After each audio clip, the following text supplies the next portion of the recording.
So today I'm going to talk about the middle way as I understand it experientially.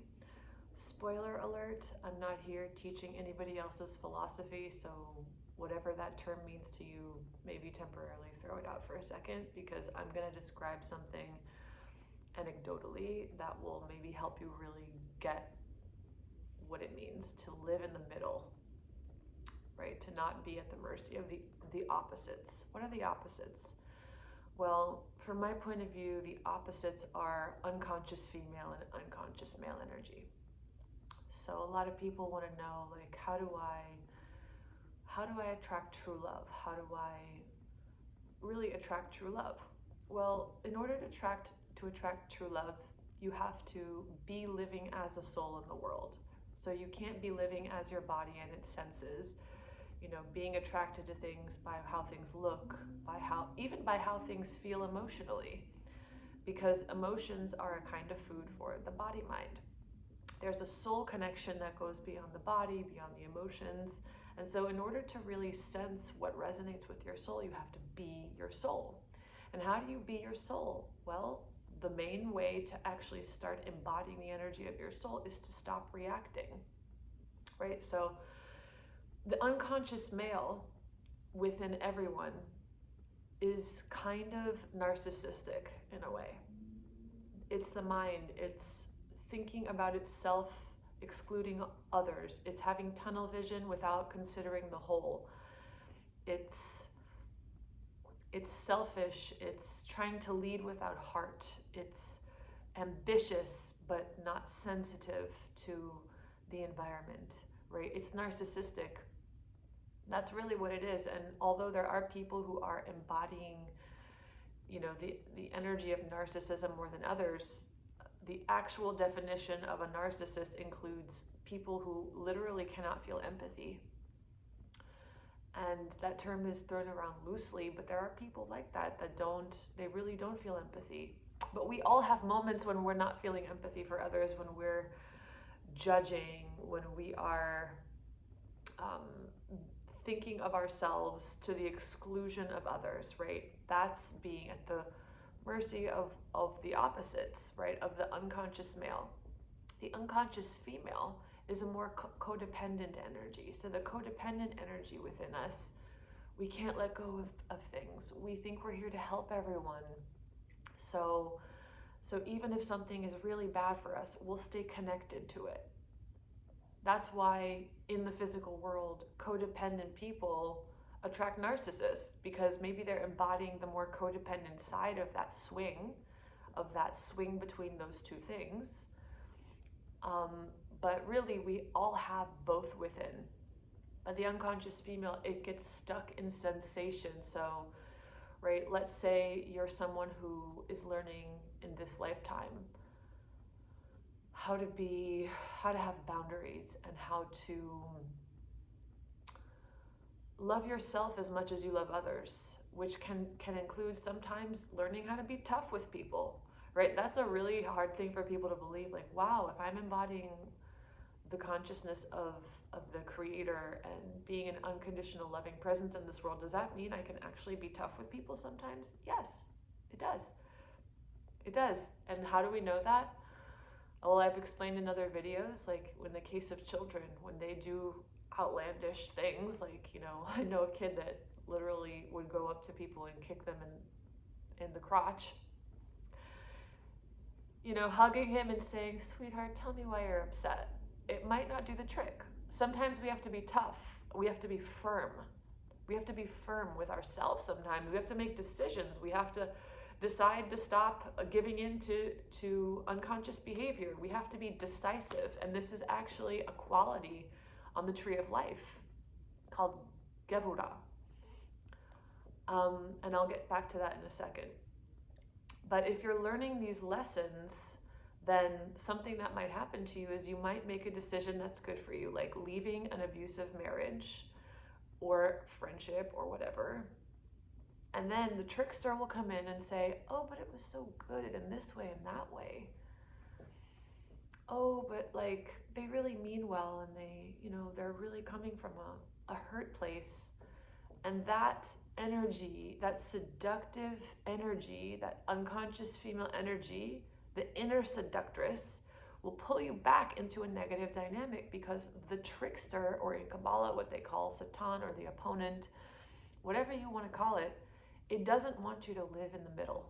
So you go from unconscious male to unconscious female, unconscious male, and let's say that in the example of when you're cutting off someone, you're learning how to actually cut contact from someone, because maybe people that are highly codependent, they learn how to attach to negative things to control them, right? If you had an alcoholic parent or an unpredictable parent, right, you might be so hyper vigilant to people's emotions and negative behavior so that you can be 5 steps ahead of them, so that you can control them, so that you can soothe them, right? This is a child, this is a reactive behavior.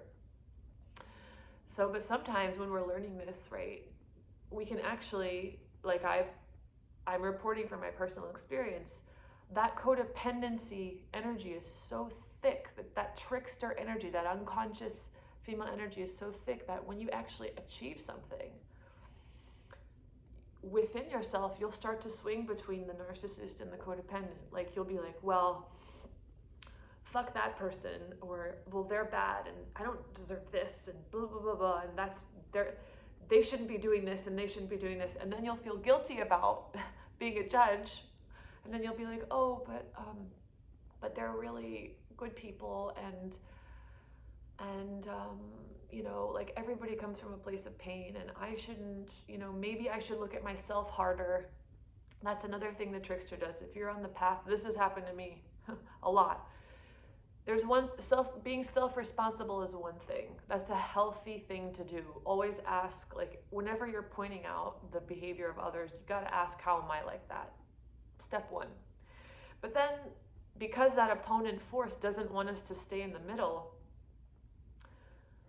right? We forget, like, but we have to love ourselves right now as we are. Like, as long as you know that you are truly doing your best, and you know how you know you're doing your best? When you react and when you do something hurtful, the light within you always pulls you back to your true self. Like, it doesn't, that refractory period doesn't last very long. There's something within you that brings you right back into your heart.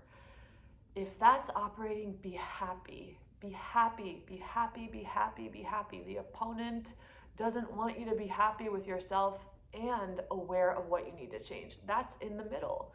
When I'm in the middle, right, in the tree of life, Gevura and Hesed. Hesed is mercy and sharing and coming from a giving place and being love. Gevura is the judge within, which the high octave of the judge is to have discernment and to have standards, right? We don't want to hire people that don't want to work for us. We don't want to have friends that are maybe engaging in behaviors that aren't good and attracting entities that are, you know, not good, because we do share energy with everything that we ingest. This is something that the Buddha taught us. Really be careful about what you ingest.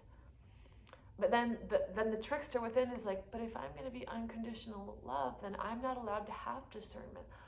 I have to go back to the feeling of, no, but everybody is God, everybody is love. Yeah, everybody's God, but you're still an individual here learning how to live in the middle where the rubber hits the road and you have to make decisions, right? There's a balance. There's a balance between being self-responsible and loving myself. There's a balance between unconditional love and discernment.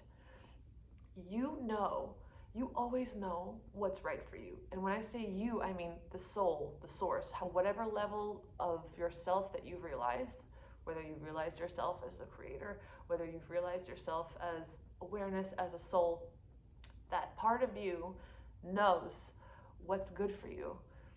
Now, again, so the opponent, that force, like, doesn't want you to be in the middle. So maybe you realize something's bad for you and then you push it away and be mean to it.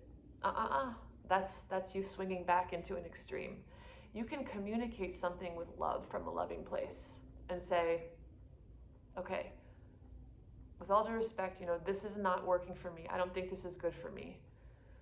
I don't think this is good for me. I think it's best that we stop communicating. I think it's best that I let you go if it's a business or whatever. You don't have to be cruel. But see, the opponent is so strong within us, it makes us believe like, well, I'm learning how to create boundaries, so I need to be cruel to get something away from me. Wrong, wrong, wrong. Okay? The truth is that when we're in the middle, we have this balance between mercy and discernment. Mercy and discernment for ourselves and for others. That's why on the tree of life, mercy and discernment are directly across from each other. The idea is you can't ascend unless these energies are balanced. So mercy, the energy of love, has to be balanced in the sense of I cannot only be an unconditional loving presence for everybody else, but also for myself, right? And it can't be only for myself, it has to be for everybody else. And then the energy of discernment and of the positive aspects of judgment, it's not, that energy has to be balanced by saying, okay, I reserve the right to use this God-given gift of discernment to take care of myself and my family and my life. But at the same time, I need to keep it balanced and not then start saying, well, yeah, well, that person is a piece of shit and fuck them, right? That's judgment. They shouldn't exist. They're bad. I'm better than them. The judgment, the lower octave of judgment, is creating hierarchy, saying either I'm worse than someone or I'm better than someone. There's a balance. So it's interesting when you start to actually make decisions in your life that help you. When you decide I'm going to change now, I'm going to break free of these things, of the codependent person within me, of the narcissist within me. That opposing force will challenge you and try to keep you away from the center. It just will. So, and that's the game of life. It's like, it's really easy to talk about living in the center when we're alone. You know, when we're living by a beautiful lake, meditating, like teaching people about presence. Yeah, I mean, feel your heart, feel the environment, listen, right? But then where the rubber hits the road and we deal with people which trigger our wounding, which trigger the reason that we're here to seal these wounds, that's when stuff gets activated. That's when we get challenged of, are we really able to stay in the center? Are we really able to stay in the center? And of course, we can't be hard on ourselves. The balance between being aware and intending to achieve this goal of living in the center, but then not being hard on ourselves when we do react. People that are very severely identified with one of the unconscious poles, right? Unconscious male, unconscious female. I'll specifically speak to the unconscious female. The codependent energy is so intense. Like in my life, when I have decided that I'm going to break free from something that is bad for me,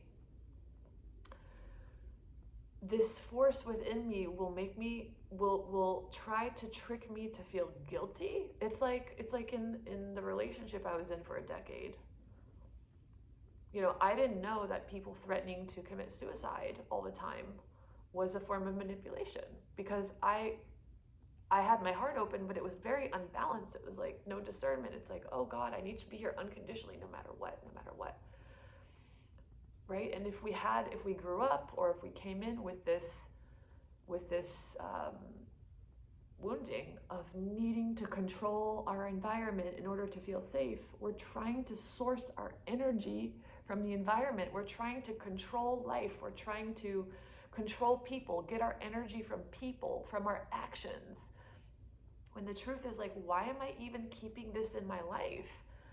Because I don't trust life, and I feel like I need to stay in control of everything, because I believe that the world is a dangerous place, and if I don't stay hyper vigilant of every single person's emotions, then I'm gonna die. Yeah. And so when you actually cut the cord, or whatever you want to call it, when you when you decide to not be that person anymore, you'll be challenged. You'll be challenged. You'll have a friend in your life that you know isn't good for you, but that desperately needs your help now. And you have to decide within yourself, okay, can I actually help this person but stay in the center? If you're truly established as living in the center, you can help a lot of people. You can help a lot of people without their stuff affecting you.